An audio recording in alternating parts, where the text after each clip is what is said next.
Bismillahirrahmanirrahim. Assalamualaikum warahmatullahi wabarakatuh. Sebelumnya, puji syukur untuk mengawali serta sholawat tanpa henti. Allahumma sholli wa sallim wa barik alaih. Perkenalkan, saya Ainan Radia dengan NIM 901001180016. Nah, kali ini Ainan akan menjelaskan materi dari fikih muamalah kontemporer, yaitu konsep dan aplikasi akad ijarah. Namun sebelum lebih lanjut, kita membahas lebih jauh tentang apa itu akad ijarah. Di sini Ainan mengambil beberapa indikator pencapaian. Yang pertama, apa sih definisi akad ijarah itu? Yang kedua, apa dasar hukum akad ijarah? Yang ketiga, apa rukun dan persyaratan akad ijarah? Yang keempat, uzur yang membatalkan atau dapat merusak akad ijarah. Yang kelima, ijarah mutanhiyah bitamlik atau IMBT. Yang terakhir, aplikasi dan penerapan akad ijarah dan IMBT dalam perbankan syariah. Nah teman-teman, mari kita bahas lebih lanjut, kita bahas satu persatu. Kita mulai dari indikator yang pertama, yaitu apa definisi akad ijarah. Nah, akad ijarah ini berasal dari kata ajaru yang artinya berikan upah sebagai kompensasi sebuah pekerjaan. Nah, sedangkan referensi lain yang saya temukan pendapat beberapa ahli, salah satunya adalah Al-Syarbani yang mendefinisikan bahwa ijarah merupakan akad yang dimana menukarkan manfaat barang dengan sesuatu yang dimana manfaatnya ini adalah sesuatu yang halal atau diperbolehkan. Kemudian definisi yang disampaikan oleh kompilasi hukum ekonomi syariah pasal 20, di situ diterangkan bahwa ijarah merupakan akad sewa menyewa dalam jangka waktu tertentu dengan pembayaran. Nah, dalam akad ijarah ini ada dua jenis, yaitu akad ijarah sewa barang dan akad ijarah sewa jasa. Jadi jelas bahwa akad ijarah sewa barang adalah akad ijarah yang dimana sewa barang seperti toko, bangunan, gedung, dan lain-lain. Sedangkan jasa itu seperti jasa laundry, jasa bengkel, jasa ojek, dan lain-lain sebagainya. Nah, yang kedua, apa dasar hukum dari akad ijarah? Banyak sekali dalil yang menerangkan tentang akad ijarah ini. Salah satunya Ainan mengutip dari Quran surah At-Tolak ayat 6 yang artinya, apabila mereka menyusukan anak-anakmu untukmu, maka bayarkan upahnya. Jadi di sini anjuran kepada kita, bukan anjuran, di sini perintah kepada kita bahwa jika kita mengambil jasa seseorang, yaitu seseorang tersebut misalkan menyusukan anak-anak kita, maka kita wajib untuk membayarkan upahnya. Kemudian dalam riwayat lain yang saya temukan juga, salah satu hadis dari Abdullah bin Umar yang saya kutip.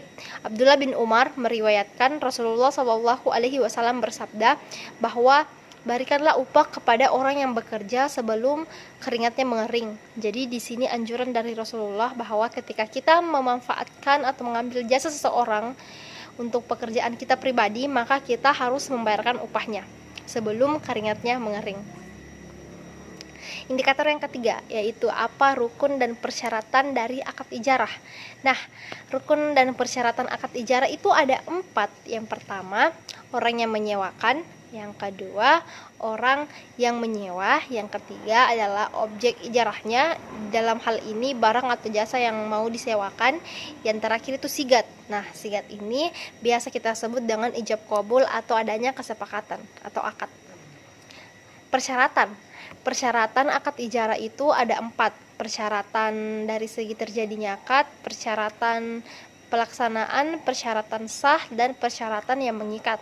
Persyaratan terjadinya yaitu di sini berhubungan dengan kedua belah pihak, yang dimana kedua belah pihak itu harus berakal, harus mumayyiz, dan balik.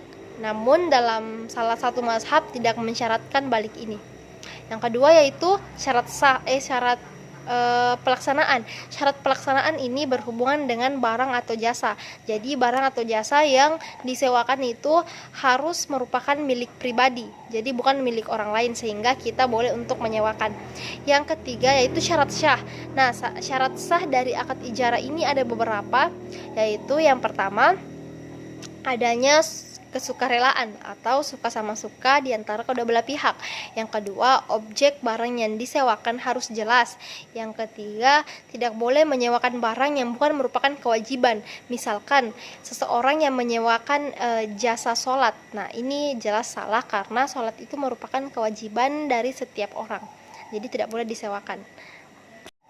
Nah, barang selanjutnya, barang yang disewakan itu harus digunakan sebagaimana mestinya yang berlaku di masyarakat. Selanjutnya, syarat yang terkait dengan barang yang disewakan itu harus dapat diserah-terimakan agar berjalan fungsinya. Selanjutnya, syarat yang terkait upah atau sewa, di mana upah harus berharga dan terukur nilainya. Syarat terkait manfaat barang dan jasa itu mubah atau tidak dilarang, bisa diganti dengan materi, berharga atau ternilai, sah kepemilikannya, dapat diserah-terimakan, jelas dan dapat diketahui. Selanjutnya, syarat yang mengikat. Nah, syarat mengikat ini yang pertama, barang atau yang disewakan itu harus terhindar dari cacat. Artinya, jika barangnya itu tidak cacat, maka boleh untuk kita tidak menyewakan. Yang kedua, terhindar akad dari uzur. Nah, uzur ini yang dapat merusak akad ijarah.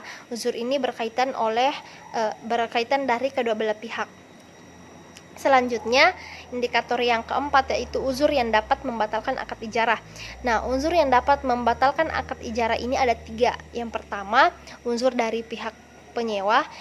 Contohnya, apabila pihak penyewa itu mengalami failit atau kebangkrutan yang dimana dia sudah tidak mampu lagi untuk membayar sewanya atau akad ijarah ini, jadi orang yang menyewakan itu boleh untuk membatalkan atau menghentikan akad ijarah.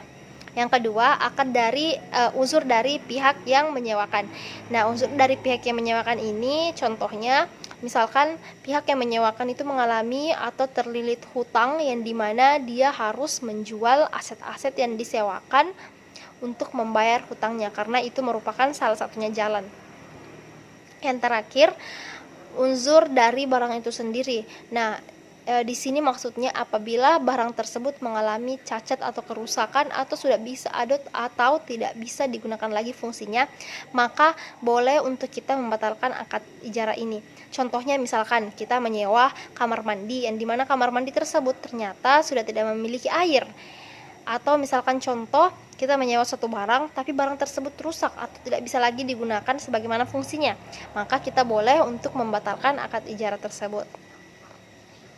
Nah, selanjutnya indikator yang kelima yaitu ijarah muntahiyah mutamlik atau IMBT. Nah, ijarah muntahiyah mutamlik atau IMBT ini tidak jauh berbeda dengan ijarah pada umumnya. Hanya saja ijarah muntahiyah mutamlik ini hanya berbeda dengan mekanismenya yaitu secara angsuran. Jadi salah satu definisi dapat kita definisikan bahwa ijarah mutanhiyah mutamlik ini atau IMBT ini merupakan akad ijarah yang dimana akad untuk menyewa atau menukarkan manfaat suatu barang dengan manfaat lain dari kedua belah pihak secara angsuran dan akan dibayar dalam jangka waktu tertentu. Jadi hanya itu saja perbedaannya, perbedaan dari segi angsuran. Nah, selanjutnya kita melangkah ke indikator yang terakhir yaitu bagaimana sih aplikasi atau implementasi dari akad ijarah dan IMBT di perbankan syariah. Nah, kita bahas yang pertama yaitu implementasi akad ijarah di perbankan syariah. Jadi mekanismenya untuk melakukan akad ijarah di perbankan syariah, yang pertama nasabah mengajukan barang yang ingin disewakan. Kemudian pihak bank menyewakan atau membeli barang yang diinginkan oleh nasabah tersebut dari supplier. Kemudian setelah bank membeli atau menyewa barang tersebut, maka terjadilah akad yang dimana di dalam akad tersebut terdapat jangka waktu penyewaan dan lain-lain sebagainya, kemudian ditandatangani oleh kedua belah pihak. Nah, apabila jangka waktu telah berakhir, pihak nasabah harus mengembalikan barang yang disewakan tersebut. Dan apabila barang tersebut dibeli oleh pihak bank, maka barang tersebut akan dipergunakan kembali sebagai aset bank untuk menyewakan kepada nasabah yang lainnya. Kemudian apabila aset tersebut hanya disewakan oleh pihak bank, maka pihak bank wajib untuk mengembalikan aset tersebut kepada supplier. Kemudian implementasi akad IMBT dalam perbankan syariah. Ini tidak jauh berbeda dengan akad ijarah pada umumnya tadi yang saya jelaskan. Hanya saja di sini dalam mekanismenya di situ adanya perjanjian tentang angsuran. Jadi mekanismenya itu yang pertama tetap nasabah mengajukan barang yang ingin disewakan kepada pihak bank, kemudian pihak bank mencarikan barang tersebut dari supplier. Kemudian jika barangnya sudah ada, maka terjadi akad atau kesepakatan yang ditandatangani oleh kedua belah pihak. Nah, dalam kesepakatan tersebut sudah terdapat bahwa kapan waktu untuk dikembalikan, maksudnya jangka waktu peminjaman atau penyewaan, serta dalam kesepakatan tersebut sudah jelas berapa angsuran yang akan diambil dalam jangka waktu tertentu. Kemudian jika telah selesai, nasabah harus mengembalikan barang yang disewakan tersebut kepada pihak bank, dan apabila barang tersebut disewakan oleh pihak bank harus mengembalikan barang tersebut kepada supplier, dan apabila barang tersebut dibeli oleh pihak bank, maka barang tersebut akan dijadikan aset kembali oleh pihak bank yang nantinya akan disewakan kembali kepada nasabah. Jadi itulah tadi konsep dan aplikasi ijarah yang dapat Ainan jelaskan, singkat, padat, dan jelas. Semoga teman-teman dapat mengerti. Wassalamualaikum warahmatullahi wabarakatuh.